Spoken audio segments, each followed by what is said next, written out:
Morning అందరూ ready అయ్యి తనని కిందికి పిలిచారు.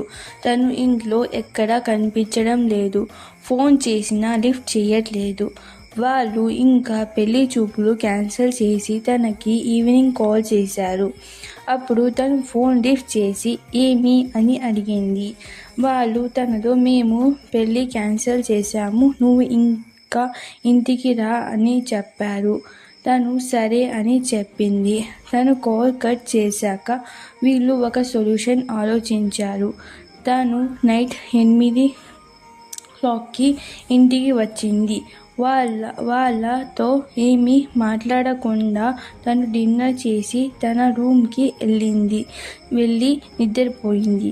తను నిద్రపోయాక వాళ్ళ అమ్మ, పెద్దమ్మ అందరూ వాళ్ళ లగేజ్ ఎందుకు సర్దుకున్నారు వాళ్ళు కూడా తెలుసుకునేదానికి నెక్స్ట్ పార్ట్ కోసం వెయిట్